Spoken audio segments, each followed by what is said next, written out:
subscribe. Thanks for watching.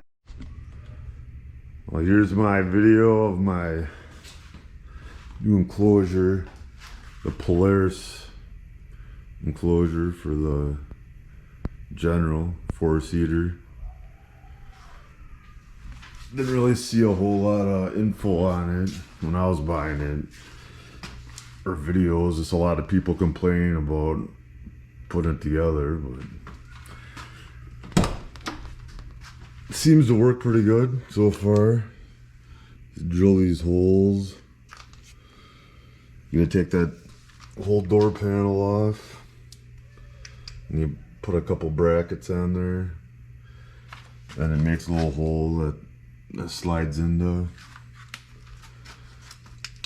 You got to take these off to get to the bolts that hold the door on. Well, for the top one, for that piece, and a lot of those bolts rattled loose from Polaris because they didn't tighten them very good. So it's a good idea to just put Loctite on that right away since you're in there.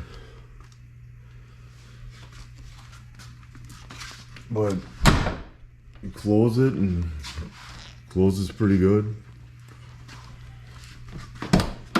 When you're inside, they give you this little handle because you can't grab over the top of it nowhere. You pull it,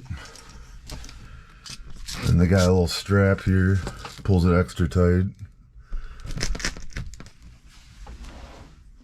They got it on all four.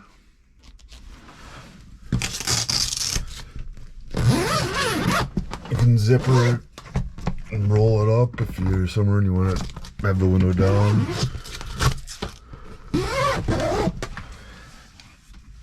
And they got these little, yeah, you always forget the Velcro once you got it on there. So they got this piece that fills in this section, but they don't account for you having a windshield. So I took it on the angle grinder, or on the bench grinder there, and I ground that out so that my clamp for the window would get on it. So if you got aftermarket windows or a different kind of window latch, not sure how good it works with all of them, but it turned out pretty good. I mean, it's pretty sturdy plastic, I guess, but could be probably about as thick as the dash. And it could be thicker since it's on the outside of the four-wheeler, but on the back doors, they got this zipper so that you can put your hand up in there to reach down. But most of the time I'll just open the front door and then open the back. Back doors go in the same, drill these two holes. Except for this, you got these straps, this one, and over here, where it runs through one of the panel bolts for the inside door panel. Strap it to stop it from flying up, I guess. And it's got a bent piece of metal here that connects with this piece on this back corner piece.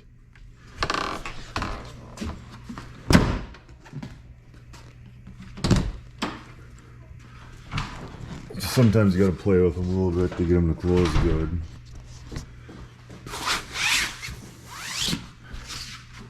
Otherwise, that you just reach in there. And then you can open it. And this back panel, it's held on by two clamps there, a clamp up top. But that also, you gotta drill more holes in, or one more slot hole there to hook up that bracket. They give you plastic plugs so that when you're not using them in the summer and you take them off, you can fill the holes up, but I see them just disappearing. Man, you hear a lot of people talking crap about these, that they don't fit good or something like that. They don't work good. Well, you got this, they came kind of loose on this Velcro, but like if you got this hanging over, you can pull this, it's like real heavy Velcro off. Pull it really tight, put it back on, and it'll suck that seal back in when you slam it. And it gets in there pretty good. And this is just like that real little like round bar and a solid steel. So you can actually just hold the door and maybe bend the top over or whatever to get it to close good. But this window material is some thick vinyl. Yeah, they give you that nice little window on the bottom here too. It's a lot better than having one where you gotta unzip the top to open it, I'd imagine. And it just pull up on it and it's off. This goes good with my Inferno heater.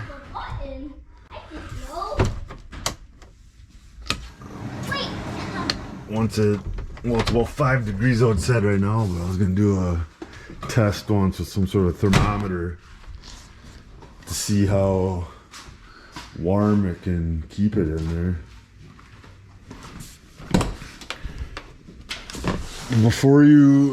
So after you put these on, you got that panel, this panel, that back panel. First thing that happens when you drive is on the front part here on this visor, I guess. You'll notice a crap ton of air comes in there and hits you right in the forehead. So I seen this on Facebook where they put these metal brackets on there. There's already holes drilled there, like Polaris planned on putting something there and didn't. Put those metal brackets and it pulled that down about 4 inches and that seal's really tight. So now that doesn't leak anymore.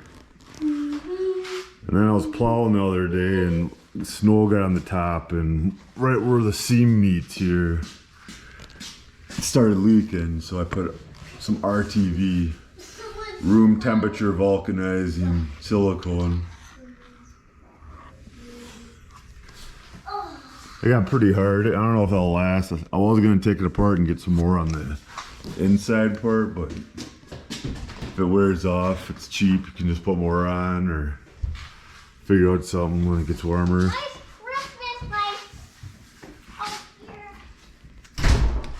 And then the other main area where it leaks.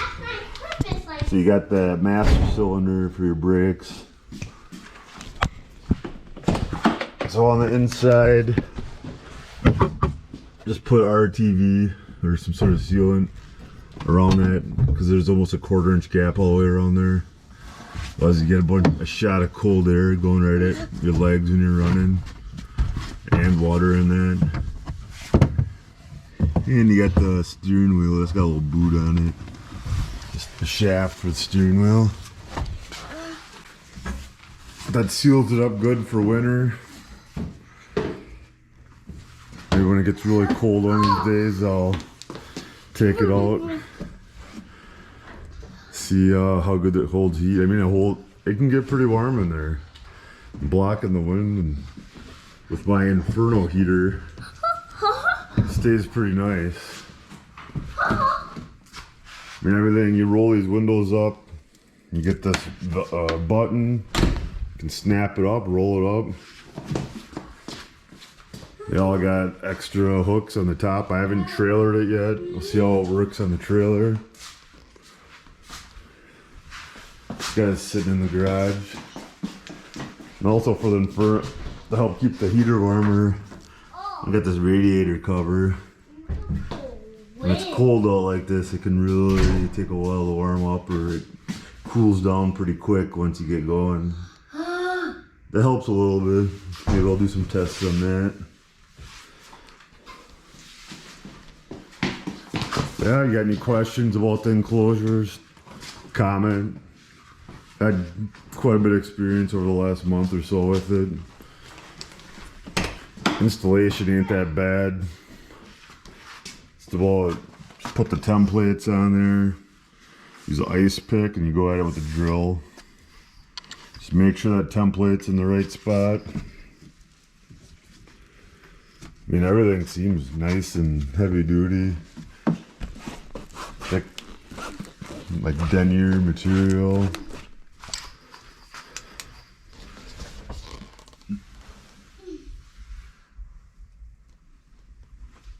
I mean, it's a good days long job.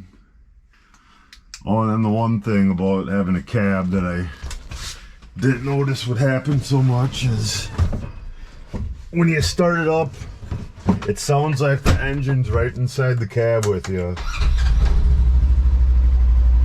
And you can really hear it. And when you're driving. But just turn the radio up. That's what you got the stage 4 audio for.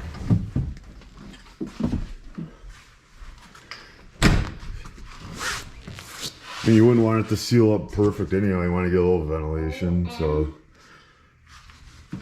the hard doors were pretty nice, but man, are they expensive. Like 5,000, over $5,000 I think it was for this, for the 4 doors. Those should definitely be cheaper. But yeah, these are good. Any questions, just comment. Make sure to like and subscribe. Thanks.